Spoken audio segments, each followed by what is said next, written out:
Redveil's new album Sankofa project dropped a few weeks ago and is already sparking serious buzz. This is his fourth full-length project, and it arrives after 3 years since his last LP, Learn to Swim. So let's kick things off with the artist himself.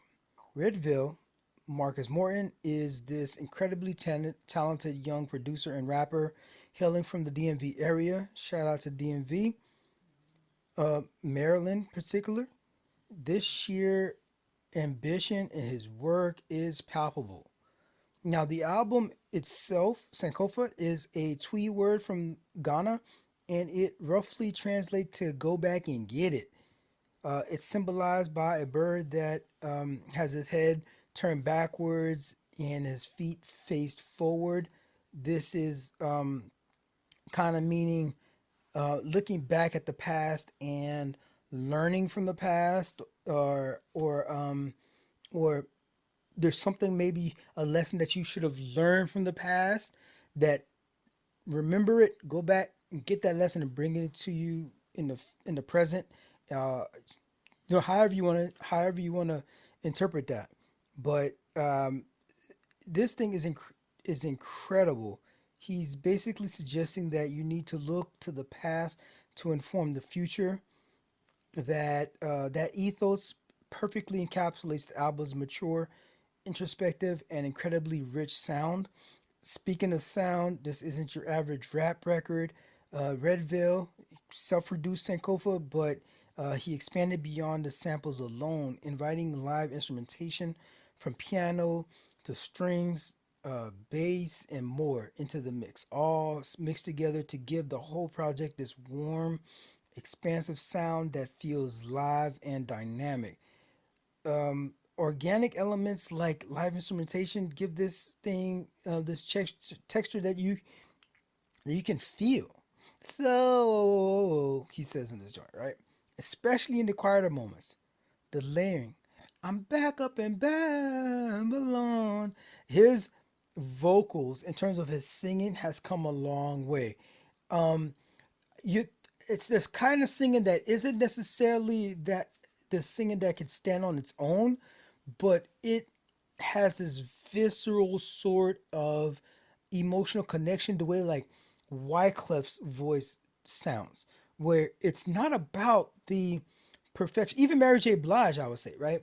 It's not about the perfection of hitting a particular note, but it's conveying a certain emotion in the delivery, and Marcus delivers it on on this thing, all into the mix. It gives the whole project a warm, expansive sound that feels alive. It feels dynamic. A few production highlights you'll hear in the record as you listen. Organic elements like live instrumentation give the songs a texture you can feel, especially in the quieter moments. The layering of the samples is masterful. You're not just hearing a loop, you're hearing textures. You're hearing the ebb and flow, creating this warm, immersive sonic blanket.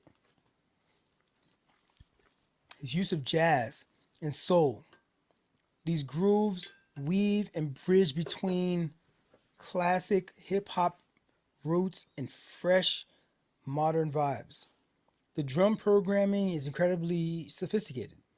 It's understated, often laid back, but provides this necessary intricate groove that perfectly balances the smooth samples. It's got that head nod factor without being aggressive. The overall arrangement feels purposeful, intimate when it needs to be, but bold when it wants your full attention.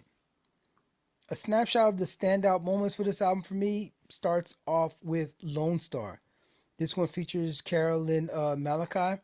It's a soulful, emotive cut with strong vocal layers. History is another dope one.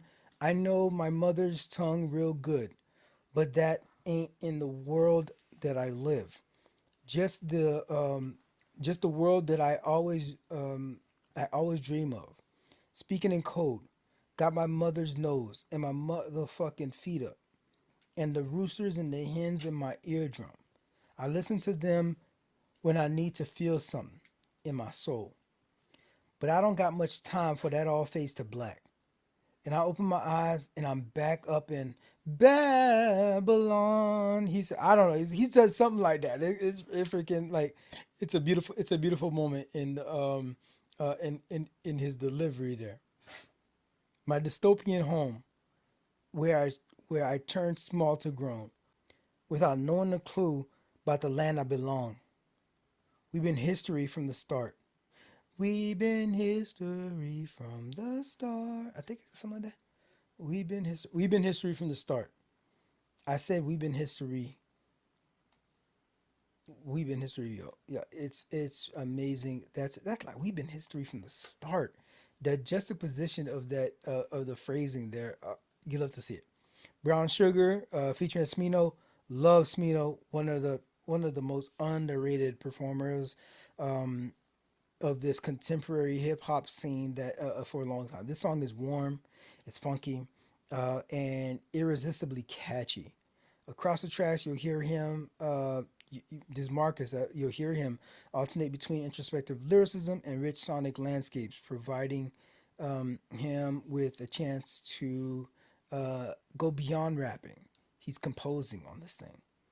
So the overall verdict is that the vibes of Sankofa is one of mature reflection, defiant hope, and a deep appreciation of musical history.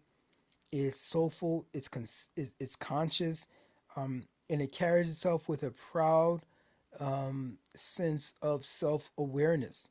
And the proudness is profound, it's not arrogant. It's reflective and bold, rooted in self exploration.